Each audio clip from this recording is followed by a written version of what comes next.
Buen día, jóvenes, ¿cómo están? Me alegra volvernos a encontrar por este medio.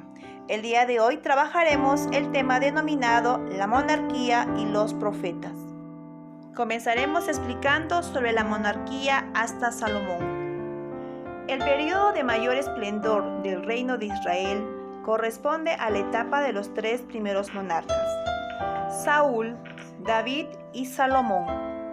La narración de sus hechos que encontramos en los libros de Samuel, de los Reyes y de las Crónicas tienen la clara intención de mostrar al pueblo la importancia de mantenerse fiel a la alianza con Dios. Empezaremos conociendo la historia del rey Saúl, que es el primer rey de Israel. Saúl, ungido por Samuel bajo la presión del pueblo que quería un rey guerrero, durante su reinado combate contra los enemigos de Israel y gana numerosas batallas. Entre otros errores, después de una batalla, se reserva una parte del botín, las mejores ovejas y vacas, para ofrecerle sacrificios, y esto es lo que le reprocha Samuel. ¿Quiere el Señor sacrificios y holocaustos o quiere que obedezcan al Señor? Obedecer vale más que un sacrificio, ser dócil más que grasa de carneros. Pecado de adivinos es la rebeldía, crimen de idolatría es la obstinación. Por haber rechazado al Señor, el Señor te rechazará hoy como rey.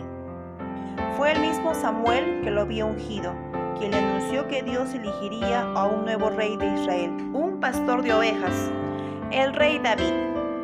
Por encargo de Dios, Samuel visita a la familia de Jesé, un pastor de Belén, y escoge al menor de sus hijos, David, para ungirlo como rey de Israel todavía durante el reinado de Saúl. A partir de aquel momento, David empieza a protagonizar hazañas que le granjean la admiración y la confianza del pueblo.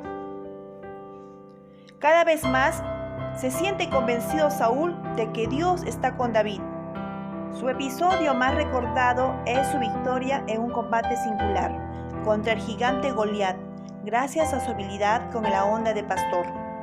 Al mismo tiempo, estas hazañas y la fama de David hacen que el rey Saúl le tenga mucha envidia. Tras la muerte de Saúl, David es proclamado rey de Israel y se convierte en el prototipo de rey fiel, que gobierna al pueblo según la voluntad de Dios. Pese a todo, incumple gravemente la alianza que Dios estableció en el Sinaí. Concretamente usa su poder real para aprovecharse de la esposa de uno de los oficiales, quien después coloca en primera línea para que muera en combate. A raíz de las denuncias del profeta Natán, David se arrepiente y le pide perdón a Dios. Después de una dura penitencia, Dios le otorga de nuevo su favor.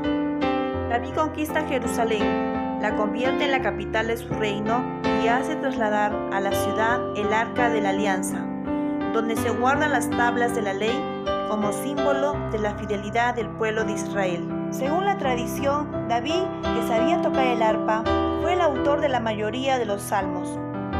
Y según las profecías, de su descendencia nacería el Mesías. De hecho, Jesús fue llamado a menudo hijo de David.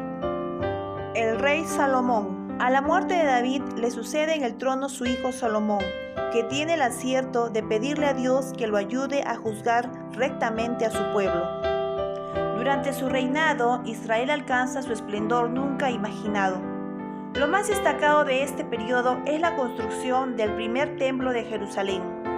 Ya David había planeado edificarlo, pero es Salomón quien lleva a cabo la gran obra. El templo era el mayor edificio que se encontraba en el centro de la ciudad. Contenía algo muy sencillo: el Arca de la Alianza, en su interior las 2 tablas de piedra con el decálogo que recibieron de Moisés. Podemos decir que Salomón fue un buen rey, quien gobernaba con fidelidad a la voluntad de Dios y a la alianza establecida entre Dios y los israelitas. Los profetas bíblicos. ¿Y a quiénes se les denomina profetas? Podemos decir que los profetas eran aquellas personas que observaban la realidad que los rodeaba. Reflexionaban sobre todo ello a la luz de la alianza hecha por Dios con el pueblo. extraen las conclusiones oportunas y las comunican a los demás. Hay que dejar claro que los profetas no son adivinos, sino que interpretaban los acontecimientos presentes y comunican las consecuencias que tendrán las acciones humanas. También anuncian la intervención salvadora de Dios. Profeta es una voz griega y designa al que habla por otro, o sea, en lugar de otro.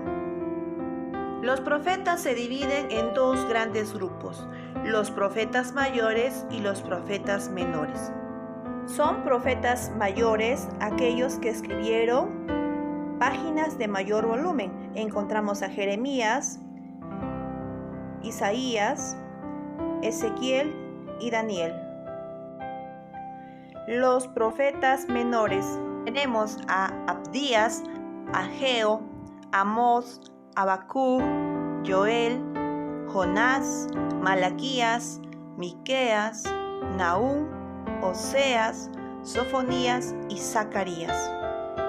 Tengamos siempre presente que la historia de Israel pasa por diversas etapas: la división del reino, el exilio y retorno. El pueblo ve en los acontecimientos de su historia la intervención de Dios y la necesidad de ser fiel a la alianza. Recordemos que debemos conocer y valorar al pueblo de Dios, que espera ansiosamente al Mesías anunciado por los profetas.